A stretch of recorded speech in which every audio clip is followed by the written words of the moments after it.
23वां दिन। मैं हॉल में दाखिल हुई तो वो इंसानों और अंधेरों से खाली था।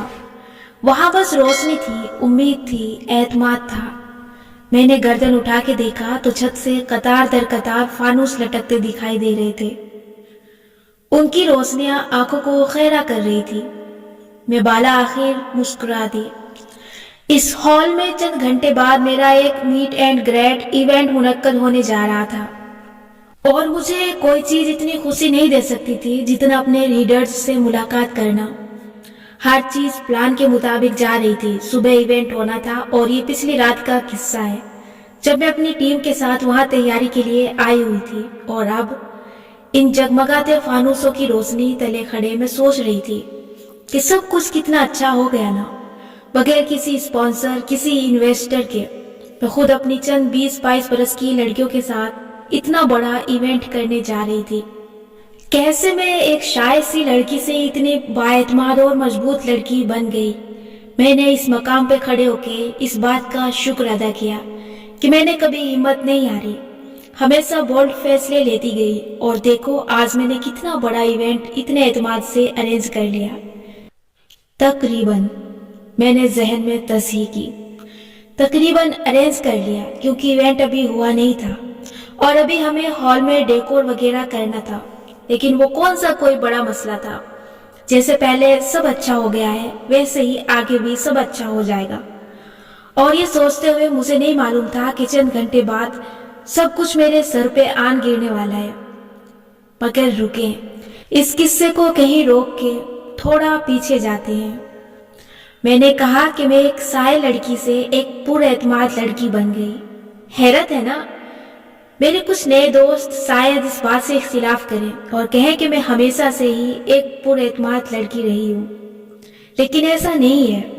मैं बचपन और टीनेज में काफी पुरएतमाद थी, लेकिन जैसे जैसे मुझे शोहरत और कामयाबी मिली, कुछ नकादों की वजह से मैंने अपनी जात का एतमाद खो दिया।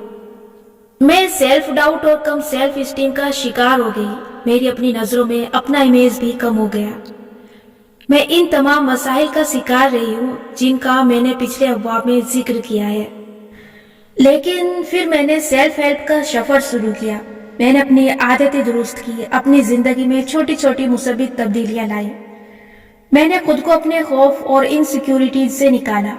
मैंने अपनी जात का एतमाद वापस हासिल किया और बाला आखिर में एक अच्छी खासी स्ट्रॉन्ग नजर आने वाली लड़की बन गई।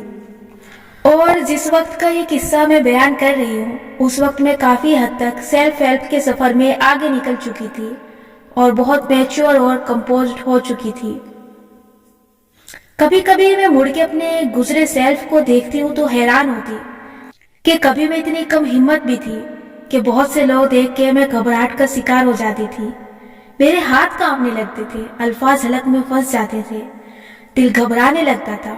और आज देखो मैं इतने बड़े इवेंट कर रही हूँ। मुझे स्टेज पे तकरीर का कोई खौफ नहीं है। मैं कितनी बाहिम्मत और बहादुर हो गई हूँ ना। ये अक्टूबर 2018 की बात है। उससे एक माह कबल मेरा पहला मीट एंड ग्रेट हो चुका था। उसको मुनक्कद करते वक्त भी मैं डरी नहीं थी, मैं पुरएतमाद थी। वो इवेंट बहुत अच्छा गया था। सो इस दफा हमने बड़ा इवेंट मुनक्कद किया।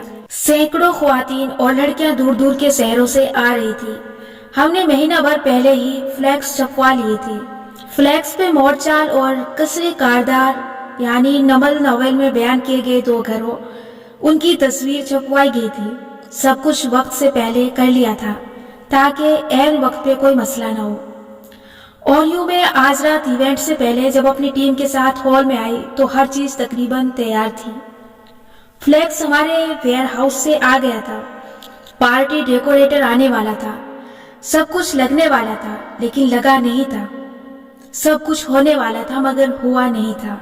और इन दोनों चीजों में बहुत फर्क होता है, अंधेरों और रोशनियों जैसा फर्क। हमारे आने से कबल हॉल में कोई म्यूजिकल नाइट हो रही थी। उसके खत्म होने तक हमें इंतजार करना था। वो रात के 12 बजे खत्म हुई तो हमारी टीम ने अपना काम करना शुरू किया। पहला काम फ्लैक्स लगाने का था जो कि इवेंट ऑर्गेनाइजर्स ने आगे लगाना था। वो आने वाले थे। वक्त बचाने के लिए लड़कियों ने पहले ही सामान रखना शुरू कर दिया। ऐसे में 2 लड़कियों ने फ्लैक्स खोला। मगर ये क्या, 1 माह पहले से बने फ्लैक्स को किसी ने तय करके रख दिया था। फ्लैक्स को रोल किया जाता है ताकि उस पर सिलवटें ना पड़े। 1 माह तक तयशुदा फ्लैक्स चिकनों से भरा था। उसे देख के मेरे दिल को कुछ हुआ, लेकिन खैर है, कोई बात नहीं। मैंने खुद को और सबको तसल्ली दी। अभी इवेंट टीम आके जब इसको स्टैंड के साथ खड़ा करेगी तो ये बिल्कुल सीधा हो जाएगा। इवेंट टीम बहुत देर से पहुंची, तब तक मुझे एंजाइटी शुरू हो गई थी। रात का 1 बज गया था। हम घर कब जाएंगे, आराम कब करेंगे? सुबह 7 बजे हमें हॉल में वापस आना था, क्योंकि 10 बजे इवेंट शुरू होना था। मेरे भाई मेरे साथ थे और वो अब शदीद बोर हो रहे थे। अल्लाह अल्लाह करके इवेंट डेकोरेशन के लिए टीम आई और अपने साथ बहुत से मसले लाई। वो डेकोर के लिए जो गुब्बारे लाए थे उनका रंग गलत था। मैंने गोल्डन कहे थे, वो पीले गुब्बारे उठा लाए थे। जिस चीज के लिए मैंने पे किया था वो चीज नहीं थी। उन सबसे बहुत बहस और मुबाहसा हुआ, लेकिन अब क्या हो सकता था। उन्होंने सिकनों से भरा फ्लैक्स खड़ा किया।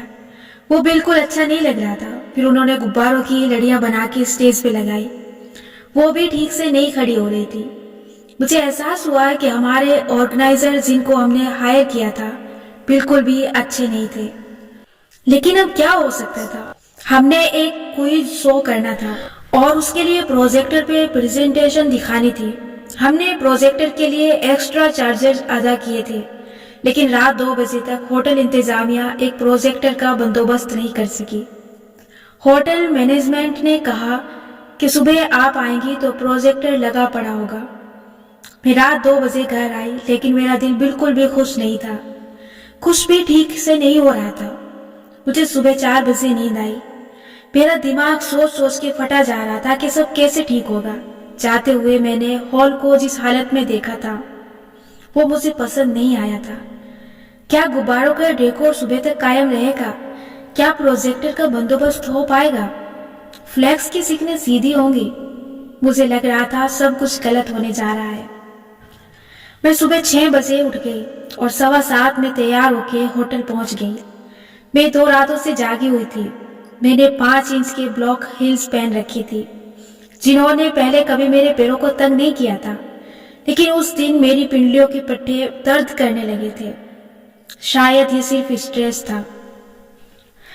मैं होटल पहुंची तो मैं कल वाली पुरहतमाद लड़की नहीं थी। मेरा दिल घबराहट का शिकार था। मैंने कॉरिडोर अबूर किया और हॉल में कदम रखा तो मेरा दिल धक से रह गया। रहा सहा एतमाद भी गायब हो गया। सारे गुब्बारे जमीन बोस हो चुके थे। स्टैंड से खड़ा फ्लैक्स अभी तक सिकन आलूद था, जैसे किसी ने बिना स्त्री के कपड़े पहन लिए हों। प्रोजेक्टर का नाम और निशान तक न था। कुछ भी ठीक नहीं था। मेरी टीम इधर उधर फिर रही थी। किसी की समझ में नहीं आ रहा था कि हम क्या करें। मैंने वही किया जो ऐसे मौकों पे मैं करती हूँ। मैंने गुस्से से चिल्लाना शुरू कर दिया। पहले मैंने होटल के बैंक्वेट मैनेजर को बुलाया और फिर रात वाले अमले को, और फिर मैंने हलक के बल चिल्लाते हुए उनको वो सुनाई कि इर्द गिर्द खड़े होटल के मुलाजिम सहम गए। फिर उनकी दौड़ें लग गई। एक अच्छा भला मैनेजर अपने सूट समेत भाग भाग के गुब्बारे ठीक करने लगा। मुझे होटल मैनेजमेंट पे इतना गुस्सा था कि बता नहीं सकती। वो काम करने लग गए, तब भी मैं चिल्ला चिल्ला के उनको कहती रही कि यहाँ 2 घंटे में सैकड़ों लोग मौजूद होंगे और आप लोगों ने एक चीज हमें ढंग से मुहैया नहीं की। 2 घंटे बाद आने वाले मेरे रीडर्स मेरा मुस्कुराता चेहरा और नर्म बातें सुन के वल्लाह कभी यकीन नहीं कर सकेंगे कि ये लड़की अभी 2 घंटे पहले यहाँ खड़ी चीख रही थी। हत्ता कि बाद में जब मैं स्टेज पे खड़ी मुस्कुरा के तकरीर कर रही थी या अपने रीडर से मुस्कुरा मुस्कुरा के मिल रही थी, तो मैं महसूस कर सकती थी कि होटल मैनेजर्स इकट्ठे होके खड़े मुझे घूर रहे थे। जी जी, आप कर लें शाइस्तगी बातें, आपकी असल आवाज हम सुन चुके हैं।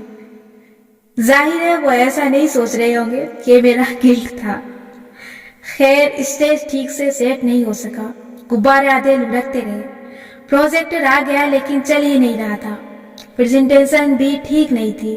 हर चीज गलत हो रही थी। बदइंतजामी सी थी जो हर जगह फैली थी।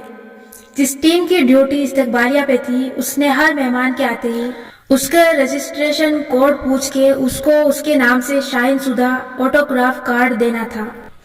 میں نے آٹوگراف کارڈز کو ناموں اور کوڈز کی ترتیب سے بنڈلز میں بنایا تھا اور بنڈلز کو ربڑ بینڈ سے باندھا تھا تاکہ میری لڑکیوں کو 3 سیکنڈ میں کوڈ سے مہمان کا کارڈ مل جائے۔ مگر آفرین ہے میری ٹیم کی ایک لڑکی پہ، اور مجھے نہیں معلوم کہ وہ کون تھی، کیونکہ بعد میں کسی نے اس کی ذمہ داری نہیں لی، جس نے بڑے مزے سے ربڑ بینڈ کھول کے سارے کارڈز مکس کر دیے۔ مہمان اپنے سیٹ تک جا نہیں سکتا تھا جب تک اس کو کارڈ نہ ملتا، جو کہ اس کا سیکیورٹی پاس بھی تھا۔ یوں 4 گنا وقت سیکیورٹی کلیئرنس پہ لگ رہا تھا۔ مجھے اپنی کچھ سوکالڈ دوستوں پہ بھی غصہ تھا۔ ان کو میں نے ایونٹ کے لیے بلایا تھا اور کہا تھا کہ وہ میری ٹیم کی مدد کر دیں۔ یہ وہ لوگ تھے جن کے میں کئی سال کام آتی رہی تھی، دکھ درد میں ساتھ رہی تھی۔ میں نے زندگی میں پہلی دفعہ ان کو کوئی کام کہا تھا، ایک دن تم لوگ میرے لیے نکال لو۔ لیکن میں نے دیکھا کہ میری وہ فرینڈز بہت ہی احسان کر کے آئی اور آنے کے بعد بڑی اکتائی ہوئی لگ رہی تھی اور بیزاری اور سستی سے ادھر ادھر ٹہل رہی تھی۔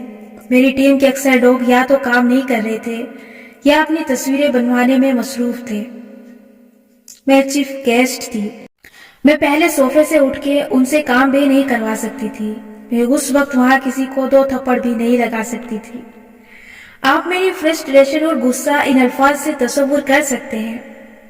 ریڈرز اندر آنا شروع ہو گئے تھے۔ شو شروع ہو چکا تھا مگر پروجیکٹر ہی نہیں چل رہا تھا۔ مائک کا بھی مسئلہ تھا، کسی کو آواز نہیں آ رہی تھی، عجیب شور تھا۔ میرا دل بہت بری طرح گھبرانے لگا۔ سب غلط ہو رہا تھا اور سب سے بڑھ کے میری امی نہیں آ سکی تھی۔ کسی فیملی فنکشن میں ان کی حاضری ضروری تھی اور ان کو دوسرے شہر جانا پڑ گیا تھا۔ میں فرنٹ صوفے پہ بیٹھی تھی اور وہاں گلے لیل میری ٹیم میٹ کی امی نے آ کے پوچھا، نمرا آپ کی امی نہیں آئی؟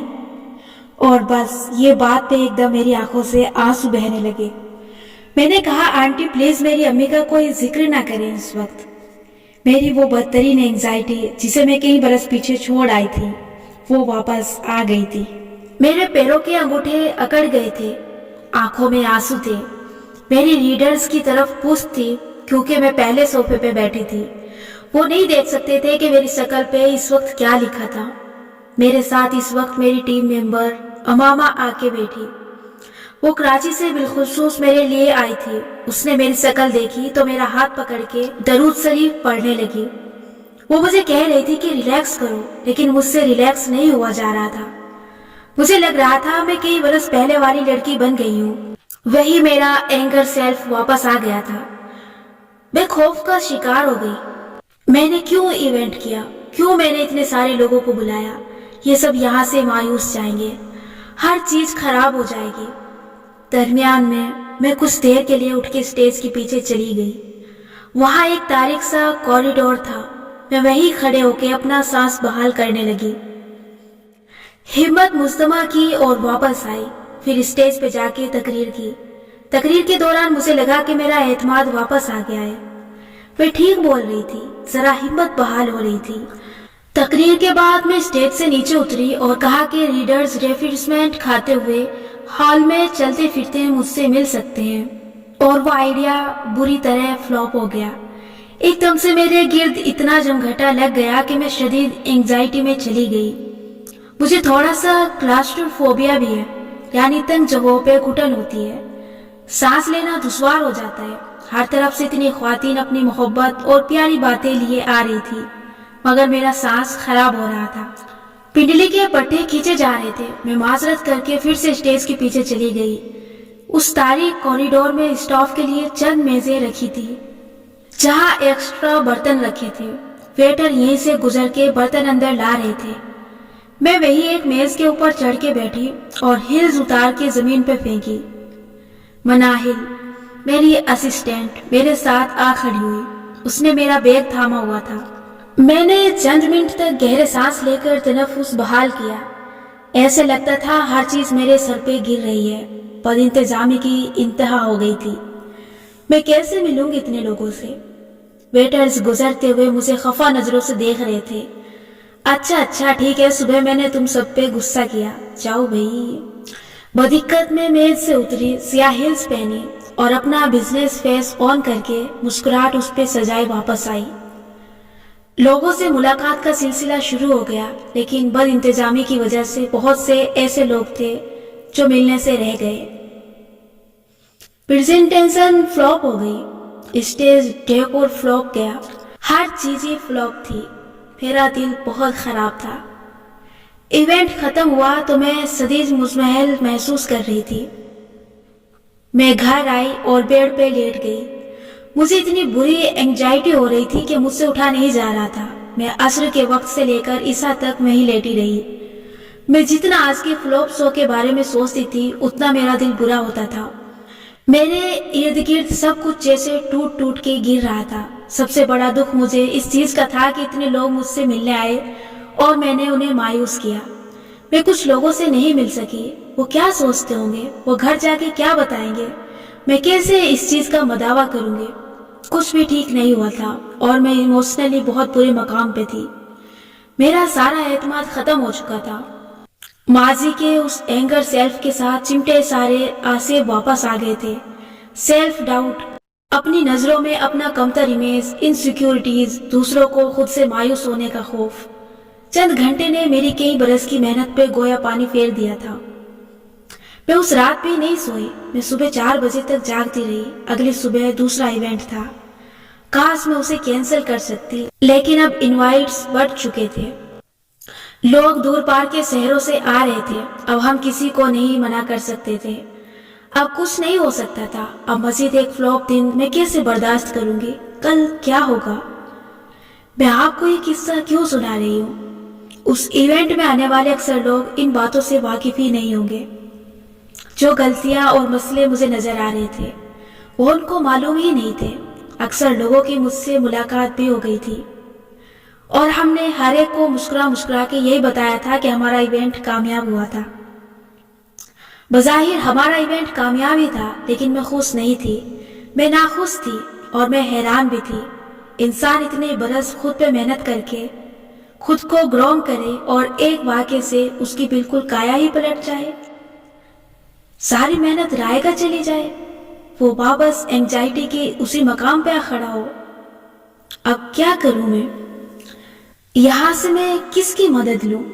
जब हम सेल्फ हेल्प का सफर शुरू करते हैं तो हमें बहुत सी बातें ऐसी मालूम होती है जो हमें पहले किसी ने बताई थी, ना सिखाई थी। हम उनको अपनी जिंदगी पे अप्लाई करते हैं और हमें अमेजिंग नतीजे मिलते हैं।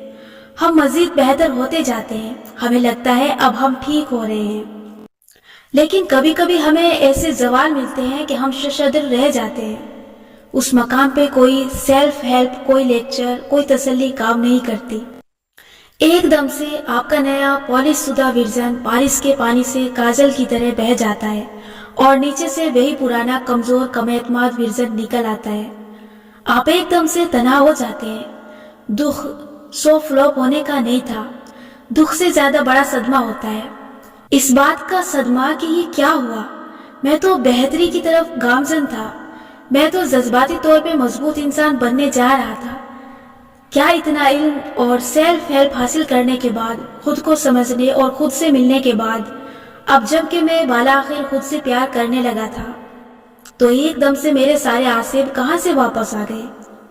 और फिर एक खौफ आपको जकड़ लेता है। इसका मतलब है कि मैं कभी नहीं बदल सकती। मैं कभी भी बेहतर और मजबूत नहीं हो सकती। मैं जितने साल मेहनत करती रहूं, मैं ऐसे ही रहूंगी। बाहर से नारियल जैसी सख्त और अंदर से बेरंग पानी। मैं खुद को धोखा दे रही हूँ और यूं मायूसी छाने लगती है। मैं दोपहर से रात देर तक उसी मायूसी के साथ बिस्तर पे लेटी रही। मैं वाकईतन खुद को बीमार महसूस कर रही थी। मैं सुबह 4 बजे तक जागती रही। घड़ी मेरे मुकाबिल दीवार पे नस्ब थी। मैं उसकी सुई को वक्फे वक्फे से चलते हुए देख रही थी। टिक टिक टिक टिक, यहाँ तक के 4 बज गए। मैं सोच रही थी कि कल क्या होगा। क्या कल एक और फ्लॉप शो, बदइंतजामी और मायूसी मेरी मुंतजिर होगी? सैकड़ों बच्चे और ख्वातीन मेरे लिए आ रहे हैं। मैं सबसे नहीं मिल सकूंगी। कुछ ठीक नहीं होगा और ये इस साल का आखिरी इवेंट था। ये खराब हुआ तो मैं कितना अरसा दिल पे बोझ लिए फिरूंगी। करीबन 4 या 4:15 बजे मैंने एक फैसला किया। उस फैसले पे मैंने 10 से 15 मिनट लगाए। फैसला करके मैं एकदम पुरसकून हो गई। 4:30 के करीब मैं सो गई। अगले दिन क्या हुआ? क्या शो फ्लॉप रहा? नहीं, अगले रोज सब अच्छा हो गया। मैं सुबह 6:30 बजे जागी और 7:30 के करीब मैं तैयार होके हॉल पहुंच गई। मैंने डेकोर फिक्स करवाया, मैंने टीम का इंतजाम फिक्स करवाया। मैं बिल्कुल नॉर्मल और पुरजोश हो गई थी। मैंने स्टेज पे अच्छी सी तकरीर की। उसके बाद मैं कारेन की नशिस्तों पे आई। मैं एक एक मेहमान से मिली और सबसे इतनी बात की कि सब उस रोज खुश गए थे। मेरी टीम खुश थी, मैं खुश थी। सब कुछ उस रोज बेहतर हो गया मेरे एक फैसले की वजह से जो मैंने सुबह के 4:15 बजे किया था। मैं आपको ये किस्सा इसी फैसले की वजह से सुना रही हूँ, क्योंकि जब आप सेल्फ हेल्प, खुद शनासी और खुद से मोहब्बत का सफर शुरू करते हैं, आप अपना ख्याल रखना शुरू करते हैं, मनफी लोगों को जिंदगी से महदूद करते हैं, सुबह जल्दी उठते हैं, अपनी जिंदगी में अच्छी आदत अपनाते हैं, तो आपकी जिंदगी बेहतर होने लगती है। आप खुद को तंदुरुस्त होता महसूस कर रहे होते हैं। आपके अंदर का पुराना कमजोर वजूद बाजू के एक जख्म की तरह बन जाता है जो बाला आखिर भरने लगता है, और जब उसका खुरन मुंदमिल होने वाला होता है तब अचानक से आपके दूसरे बाजू पे घाव लगता है। इसने घाव का शौक उसकी तकलीफ से बड़ा होता है, क्योंकि आपने इसकी तवक्को नहीं की होती। आप एक के बाद एक सेल्फ हेल्प किताब पढ़ते हैं, मोटिवेशनल स्पीकर्स को सुनते हैं। अगर आप मजहबी रुझान रखते हैं तो मुख्तलिफ स्कॉलर्स के ईमान अफरोज लेक्चर सुनते हैं, और आपको लगता है कि आप जिंदगी के बारे में सब जान गए हैं, और अब आप उन पुराने आसेबों को खुद पे कभी चढ़ने नहीं देंगे। अब कभी आपको लो फेज नहीं आएगा, अब आप हमेशा हाई पे रहेंगे। लेकिन ऐसा नहीं होता, ये आसेब जान नहीं छोड़ते। जैसे शेज़ोफ्रेनिया के मरीजों को ख्याली लोग दिखाई देते हैं, वैसे ही किसी कोने में दुबके ये आसेब मौके का इंतजार कर रहे होते हैं, और उनको मौका मिल ही जाता है। एक वाकया, किसी के लफ्ज, एक हादसा, एक मर्ज, एक टूटा दिल, एक बुरा दिन, एक छोटी सी चीज आपको वापस उसी पस्ती में धकेल देती है, और आप सोचते हैं कि पहले तो आपको मुसब्बित बातों और सेल्फ हेल्प ने इसमें से निकाल दिया था, अब कौन निकालेगा? ऐसे में क्या किया जाए? वही जो मैंने किया, वही जिसके लिए मैं आपको ये किस्सा सुना रही हूँ, क्योंकि आप आगे भी जिंदगी में कई जगह बुरी तरह नाकाम होंगे। आपका दिल टूटेगा, आपके प्लान दुरुस्त सिमत काम नहीं करेंगे, सब कुछ आपके सर पे आन गिरेगा। आपके ऊपर अभी कई ज़वाल आएंगे, जैसे मेरे ऊपर आएंगे।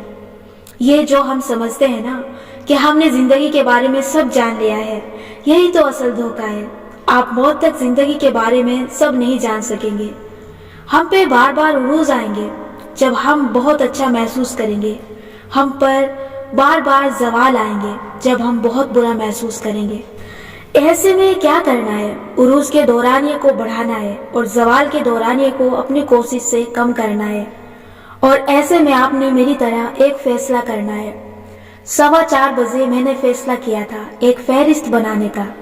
आपने मेरी उस फहरिस्त को याद रखना है जो मैंने उन 10 से 15 मिनट में बनाई थी। मैंने उस फहरिस्त पे अमल किया और सब कुछ ठीक हो गया। हर दफ़ा ये फहरिस्त आपकी मदद नहीं करेगी, लेकिन अक्सर दफ़ा कर जाएगी। आपका ज़वाल और पस्ती का दौरानिया ख़त्म नहीं होगा, वो दोबारा बार बार आएगा। यही ज़िंदगी है, आप बस उसको सिकोड़ के कम कर सकते हैं। मैंने ऊपर एक अंग्रेजी की इस्तेलाह इस्तेमाल की थी, When everything fall apart। इसका मतलब है जब हर चीज टूट रही हो, जैसे आप एक पत्थर का मुजस्मा हो और आपके छोटे छोटे टुकड़े टूट के नीचे गिरने लगे। आप खुद को यूं टूटते देखें और इस शौक और खौफ में रहें कि बहुत जल्द आप खुद को खो देंगे। ऐसे में आपको एक फैसला करना होता है। यहाँ मैं अंग्रेजी की एक और इस्तेलाह इस्तेमाल करने जा रही हूँ, पुल योर सेल्फ टुगेदर। आप अपने टूटे वजूद के साथ झुकते हैं और एक एक करके सारे पत्थर उठा के अपने जिस्म पे जोड़ते हैं, यहाँ तक कि आप एक मुकम्मल वजूद वापस फिर से बन जाते हैं। इसको खुद को जोड़ना कहते हैं। उस सुबह 4:15 के करीब जब मैं ये सोच रही थी कि मैं तो समझती थी कि जिंदगी अब मुसब्बित हो गई है, लेकिन जिंदगी तो फिर तकलीफ में चली गई है। वहाँ बैठे बैठे मेरे जहन में प्रिंस ब्राइड का एक फिक्रा गूंजा कि जिंदगी तकलीफ का नाम है, और जो कहता है कि जिंदगी तकलीफ नहीं है वो कुछ बेचने की कोशिश कर रहा है। मैं धीरे से उठ के बैठ गई, तब मेरे ऊपर जिंदगी का एक और इंकशाफ हुआ, और वो मेरी फहरिस्त का पहला नुक्ता है। नंबर 1, जिंदगी तकलीफ है। एक बाजू का जख्म भर जाना ये गारंटी कब देता है कि दूसरे बाजू पे घाव नहीं लगेगा? जख्म तो आएंगे, बार बार आएंगे। मेरी तरह आपने ये नुक्ता आज जहन में बिठा लेना है कि जिंदगी तकलीफ से इबारत है। इसमें हर दूसरे दिन हमें तकलीफ मिलेगी, हम गम उठाएंगे, नाकाम होंगे, हम अपने बहुत से महबूब लोगों को गलती, गलत फहमी, किस्मत या मौत के हाथों खो देंगे। ये सब होगा, होता रहेगा। हम इसमें अकेले नहीं हैं, ये सबके साथ होता है। कोई इससे नहीं बच सकता। क्या बादशाह और क्या फकीर, सब इससे गुजरते हैं। बड़े बड़े मोटिवेशनल स्पीकर्स को एतमाद से तकरीर करते हुए हम सोचते हैं कि ये जो हमें अपने मसलों से निकलना सिखा रहे हैं, इनको अव्वल तो मसले नहीं होते, और अगर हो तो ये कितनी मजबूती से उसमें से निकल जाते होंगे। इनको तो किसी की बात से फर्क ही नहीं पड़ता होगा, लेकिन ऐसा नहीं होता। ऐसे जाहिर मजबूत लोग भी हर वक्त अपने मसलों से लड़ रहे होते हैं। अगर कोई हमेशा मजबूत और बेनियाज रहता है तो वो अल्लाह ताला है, उसके सिवा सब कमजोर हैं। क्या इंसान, क्या जिन्नात, क्या फरिश्ते, सबके हाथ और दिल बंधे हैं। सब अब अपने मसलों से लड़ रहे हैं और हमेशा लड़ते रहेंगे। नंबर 2, जिंदगी तकलीफ है और हमारा रद्द अमल इसका मरहम है। मैंने सोचा कि अगर जिंदगी तकलीफ का नाम है तो फिर सेल्फ हेल्प लेने और हमेशा हिम्मत न हारने का क्या फायदा। लेकिन नहीं, कमजोर लोगों में और बज़ाहिर मजबूत नजर आने वाले लोगों में क्या फर्क है? मसले दोनों को पेश आते हैं, लेकिन बहादुर लोग उनका मुकाबला करते हैं, वो फाइट बैक करते हैं, वो अपने टूटे टुकड़ों को फिर से खुद पे चस्पा करते हैं। उनका रद्द अमल ये नहीं होता कि वो 8 घंटे बिस्तर पे लेटे रहें, बल्कि वो अपने जहन इस्तेमाल करते हैं कि हमने इस मसले से कैसे निकलना है। इस मझधार से निकलने का कोई रास्ता होगा। हर मसले से निकलने का रास्ता हमेशा मौजूद होता है।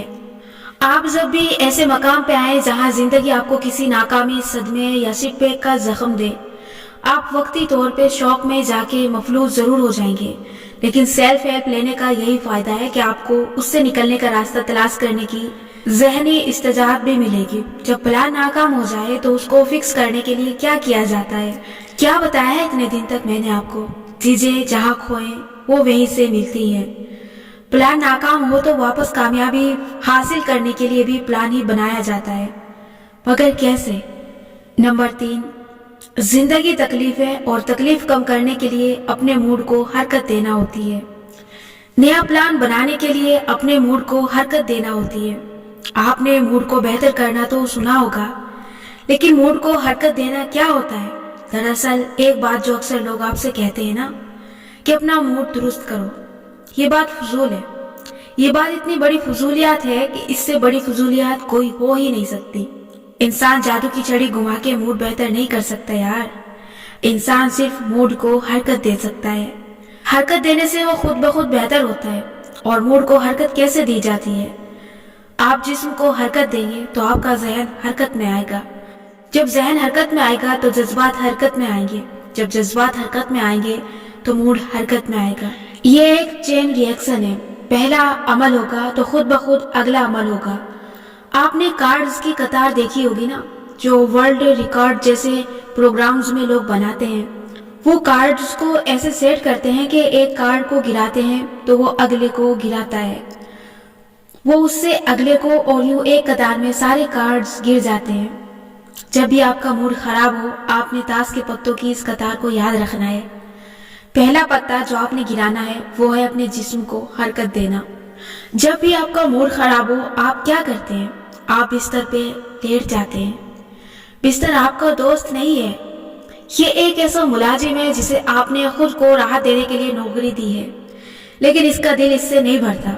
ये आपके ऊपर कब्जा करना चाहता है, सो ये आपको खुद से जोड़े रखता है। ये आपकी तवानाई को चूसता है। इसको अपनी जिंदगी में इतना रखें जितनी इसकी औकात है। जब भी बुरा महसूस हो, बिस्तर से उठ जाएं, वरना आपका जहनी दबाव और तनाव बढ़ता जाएगा। اپنے جسم کو حرکت دیں، واک کریں، ایکسرسائز کریں، یوگا کریں، یا پھر وہ کریں جو میں نے کیا۔ میں بستر سے اٹھی اور کمرے میں چکر کاٹنے لگی، دائیں سے بائیں، بائیں سے دائیں۔ پہلے مجھے ٹانگوں میں جان محسوس نہیں ہو رہی تھی، آہستہ آہستہ وہ واپس آنے لگی۔ میں نے گہرے گہرے سانس لیے۔ سانس لینا موڈ کو حرکت دینے کے لیے ایک اچھی ایکسرسائز ہے۔ جسم کو حرکت دینے سے ذہن حرکت کرتا ہے۔ آپ نے صرف سوچنا نہیں ہے بلکہ اپنے ذہن کا یوگا کرنا ہے۔ ذہن کا یوگا کیا ہوتا ہے؟ یوگا کے لیے ایک یوگا میٹ استعمال کیا جاتا ہے۔ ذہن کا یوگا میٹ کاغذ ہوتا ہے، اور جیسے انسان یوگا کرتے وقت میٹ پہ الٹے سیدھے پوز بناتا ہے، ویسے ہی آپ نے قلم کو کاغذ پہ آگے پیچھے حرکت دینی ہے۔ کہنے کا مطلب یہ ہے کہ ذہن کا یوگا ہے لکھنا۔ چند منٹ تک واک کر کے اور سانس لے کر میں کرسی پہ بیٹھی اور اپنی تقریر والا کاغذ نکالا۔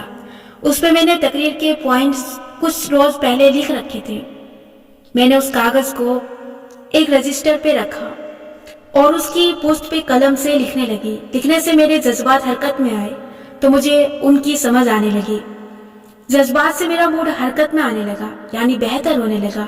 سو موڈ کو بہتر کرنے کا طریقہ ہے جسم کو موو کرنا، تاکہ ذہن موو ہو۔ اس سے جذبات موو ہوں گے اور اس سے موڈ موو ہوگا اور وہ خود بخود بہتر ہو جائے گا۔ اب سوال یہ ہے کہ کاغذ پہ لکھنا کیا ہے؟ وہ میری فہرست کے اگلے نقطے میں بیان ہوگا۔ نمبر 4، اپنی غلطیوں کی نشاندہی کر کے ان کو لکھیں۔ اب آپ نے اپنا ایمانداری سے تجزیہ کرنا ہے۔ آپ نے اپنی غلطیاں لکھنی ہے۔ جو واقعہ آپ کے لیے اذیت کا سبب بنا ہے، اس کی وجہ کیا تھی، کیا کیا غلط ہوا، اور آگے ہر غلط ہونے والی چیز کی وجہ لکھنی ہے۔ کہاں مجھ سے غلطی ہوئی، کہاں میری ٹیم سے غلطی ہوئی، سب لکھتے جانا ہے۔ میں نے چھوٹے چھوٹے پوائنٹس کی صورت میں سارے ایونٹ کی غلطیاں لکھ ڈالی۔ پھر ہر نقطے کے آگے میں نے لکھا کہ اس غلطی کو کیسے دور کرنا ہے اور اصل میں ہونا کیا چاہیے تھا۔ میں ہر ایک سے نہیں مل سکی کیونکہ میں نے بنا کسی ڈسپلن کے ہر ایک کو اکٹھے ملنے کے لیے کہہ دیا، جس سے ہجوم لگ گیا۔ مجھے ہر ایک سے باری باری اس کی نشست پہ ملنا چاہیے تھا تاکہ رس بھی نہ لگے اور ڈسپلن قائم رہے۔ یوں میں نے ایک اور پلان ترتیب دیا، اپنی غلطیوں کا جائزہ لے کر وہ سب لکھنا جو نہیں ہوا لیکن ہونا چاہیے تھا۔ ابھی بھی وقت تھا، میں سب کچھ فکس کر سکتی تھی۔ سو جب بھی آپ کو لگے کہ ہر چیز آپ کے گرد ٹوٹ کے بکھر رہی ہے تو اپنی غلطیوں کا تجزیہ کریں اور ان کا حل لکھیں۔ نہ صرف سوچنا ہے، ان کو لکھنا بھی ہے۔ جو بھی سمجھ میں آئے وہ لکھیں، بس لکھیں۔ لکھنا آپ کا ذہن کلیئر کرتا ہے۔ لکھنا آپ کی اضطراب اور بے چینی کو پرسکون کرتا ہے۔ نمبر 5، خود کو منفی باتوں سے دور رکھیں۔ اگلا کام جو آپ نے کرنا ہے وہ ایک ایسا کام ہے جو آپ نے نہیں کرنا ہے، یعنی خود کو اس شدید اسٹریس کی حالت میں لوگوں کی منفی باتوں سے دور رکھنا ہے۔ جیسے میں اس رات جب فہرست بنا کے لیٹی تو میں نے فون نہیں چیک کیا۔ میں کسی کی منفی رائے، مہمانوں کی مایوسی یا اپنی فرینڈز کا تبصرہ، یعنی کھانا اتنا اچھا نہیں تھا، اس ٹائپ کی چیزیں نہیں پڑھنا چاہتی تھی۔ جب آپ ایک برے دن کے درمیان میں ہوں تو آپ پہلے ہی بہت حساس ہوتے ہیں۔ ایسے میں منفی باتیں پڑھ پڑھ کے یا سن کے آپ اپنے آپ کو مزید اذیت دے رہے ہوتے ہیں۔ یہ نہ کریں، خود پہ رحم کھائیں، خود کو ایک بیمار بچے کی طرح ٹریٹ کریں جس کو آرام کی ضرورت ہوتی ہے۔ کبھی دیکھا ہے کیسے بیمار بچے کے گرد سب شش کرتے ہیں تاکہ کوئی آواز اس تک نہ پہنچے اور اس کی تکلیف میں اضافہ نہ ہو جائے؟ سو کم از کم ایک دن تک دوسروں کی آوازیں اپنے کانوں تک نہ پہنچنے دیں۔ نمبر 6، اپنا کنٹرول واپس لینا۔ جب آپ ان مرحلوں سے گزر جائیں گے، یعنی اپنا جسم، جذبات، ذہن اور موڈ کو حرکت دے ڈالیں گے، تب جا کے آپ اس قابل ہوں گے کہ اپنا کنٹرول واپس حاصل کر سکیں۔ ہم بہت سنتے ہیں یہ بات کہ اپنا کنٹرول واپس لینا چاہیے، اپنی زندگی اور اپنے موڈ کو اپنے کنٹرول میں کرنا چاہیے۔ یہ کام آخر کیا کیسے جاتا ہے؟ انسان کے ہاتھ سے کام نکلا جا رہا ہو، سب خراب ہو رہا ہو، مثلاً گھر میں اچانک مہمان آ جائیں اور افراتفری مچ جائے، سمجھ میں نہ آئے کہ کہاں سے شروع کریں۔ ہمیں گھر نہیں ہے، فریج میں کچھ خاص نہیں ہے، گھر صاف نہیں ہے، کیا کریں؟ ایسے میں انسان گھبرا جاتا ہے، کیا کرے، کیسے چیزوں کو اپنے کنٹرول میں کرے؟ اس کا طریقہ یہ ہے کہ آپ نے 2 کام کرنے ہیں۔ اول، آپ نے یاد کرنا ہے کہ آپ کو جو کرنا ہے وہ آپ کیوں کر رہے تھے، کیا وجہ تھی جس سے یہ سب شروع ہوا تھا؟ خود کو وہ وجہ یاد دلائیں۔ گلٹ اور سٹریس کی دھن دماغ پہ اتنی چھائی ہوتی ہے کہ انسان وہ وجہ بھول جاتا ہے جس کے باعث کسی کام کو شروع کر کے بعد میں خود کو اس میں کھو دیا تھا۔ مہمان آپ کے گھر کھانا کھانے نہیں، آپ سے ملنے آئے ہیں۔ میرے ریڈرز اس ایونٹ پہ ڈیکور دیکھنے یا پریزنٹیشن دیکھنے نہیں، مجھ سے ملنے آئے تھے۔ جب میں نے اس سارے معاملے کی وجہ یاد کی تو مجھے لگا یہ سب اتنا پیچیدہ نہیں ہے، یہ سادہ ہے۔ کنٹرول واپس حاصل کرنے کا مطلب ہے سب سے سادہ طریقہ اختیار کرنا، کام کو تقسیم کرنا۔ میں نے وقت کو تقسیم کیا۔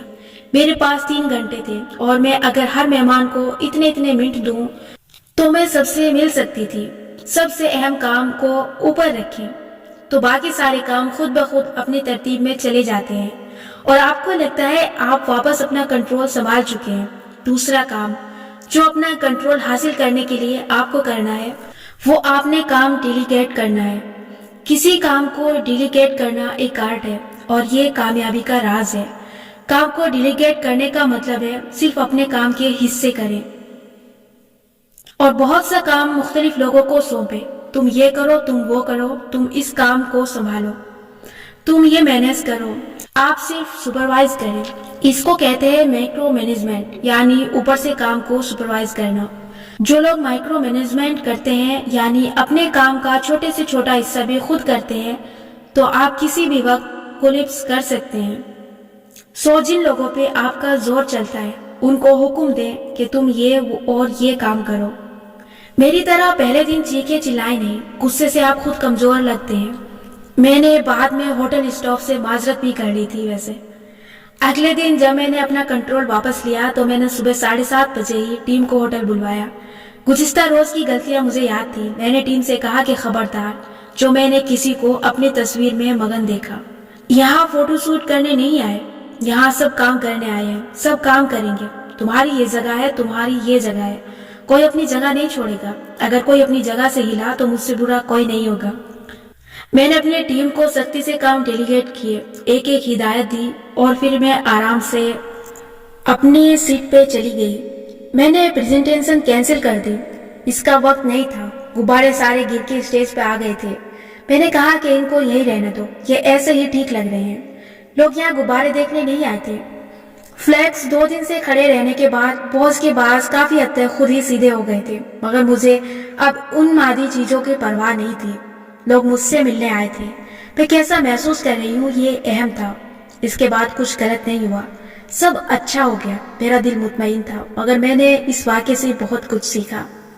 میری کم اعتمادی اس لیے لوٹ کے آئی تھی کیونکہ بہت سے لوگوں کی طرح میں بھی کم اعتمادی کا شکار ایک عمر تک رہی ہوں۔ ہم میں سے بہت سے لوگ ایک عمر تک کم اعتماد رہتے ہیں۔ ہم چاہتے ہیں کہ ہم بھی ان چند لوگوں کی طرح پر اعتماد اور بولڈ ہو جائیں جو ہمیں بہت پسند ہیں۔ انٹرنیٹ پہ کتنا مٹیریل موجود ہے، کتنی ویڈیوز ہیں کہ خود کو بااعتماد بنائیں، لیکن ہم نہ ان کو دیکھتے ہیں نہ ہم ان پہ عمل کر پاتے ہیں۔ اتنا سیلف ہیلپ مٹیریل موجود ہونے کے باوجود ہم کیوں پر اعتماد نہیں بن پاتے؟ کیا ایسا نہیں ہو سکتا کہ ہم اپنے فیوریٹ بااعتماد لوگوں کو بس کاپی کر لیں اور ان جیسے بن جائیں؟ لیکن نہیں، ایسا نہیں ہوتا۔ ہر کچھ دن بعد ہمیں کسی فنکشن میں، کسی گیدرنگ میں لوگوں کے سامنے ایسے مواقع فیس کرنے پڑتے ہیں کہ ہم شرمندہ ہو جاتے ہیں۔ کسی دوسرے کو بھلے احساس نہ ہو لیکن ہمیں خود عجیب سے ہزمنٹ کا سامنا کرنا پڑتا ہے۔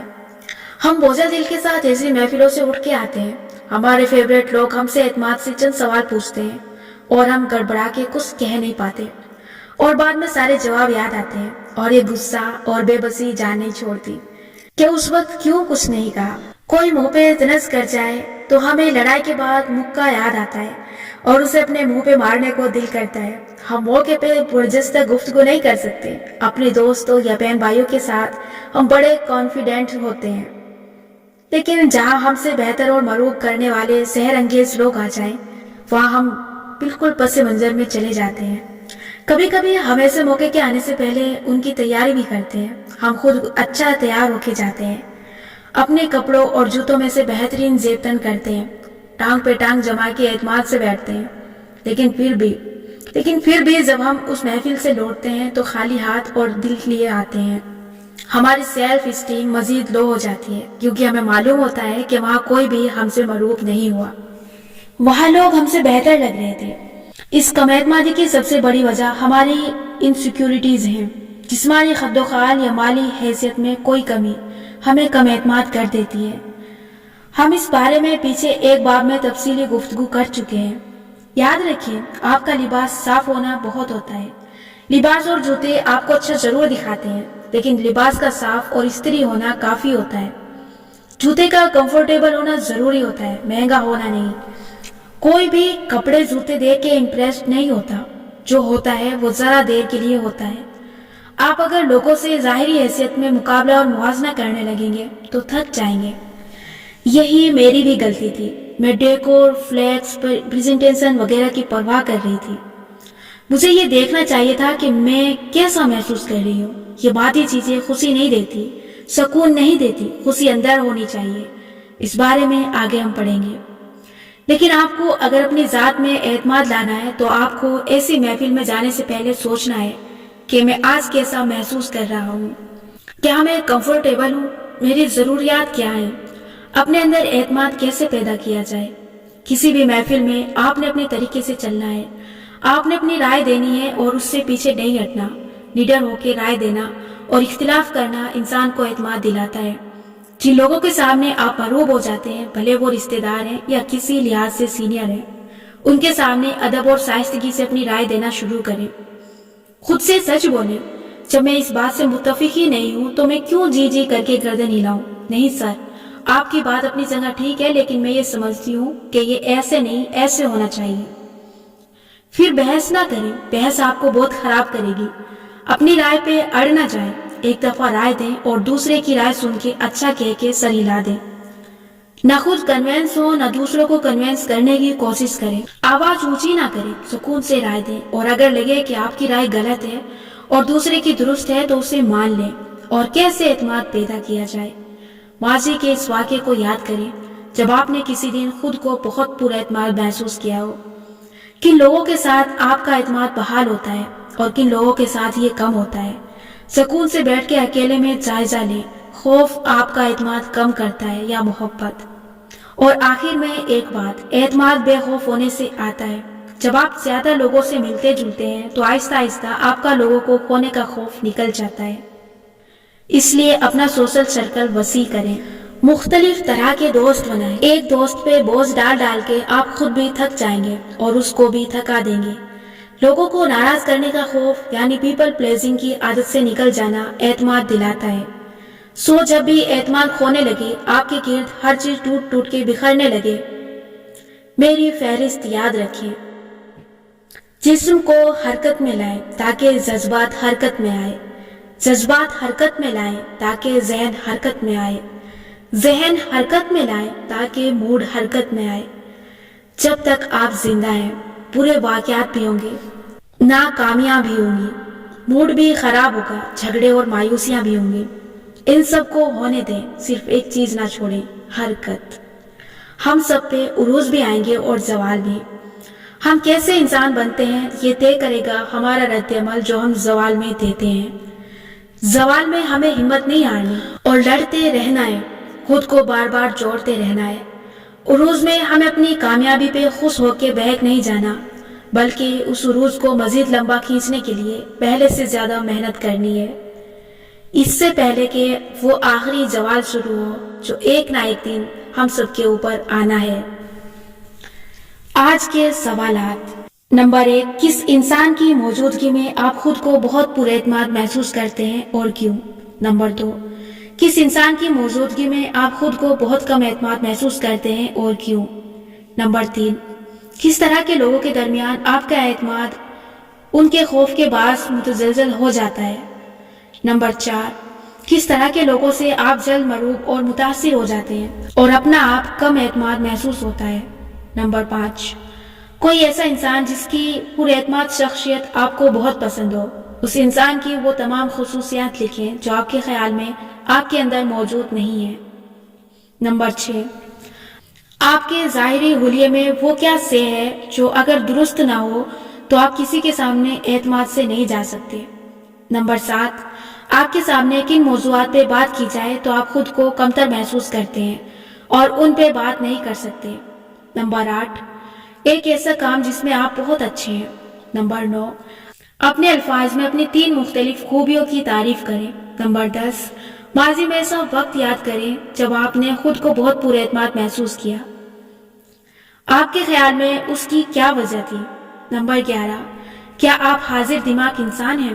کیا لوگوں کے درمیان بیٹھے ہوئے آپ کا دماغ مختلف جگہوں پہ گھوم رہا ہوتا ہے؟ آج کی مشق، بعض اوقات آپ کی خامیاں صرف آپ کو نظر آ رہی ہوتی ہیں، دوسروں کو نہیں، اس لیے ان کو قبول کرنا سیکھیں۔ اپنی خوبیوں اور خامیوں کو قبول کرنا اور خود کو حال میں حاضر رکھنا ہی خود اعتمادی کی بنیاد ہے۔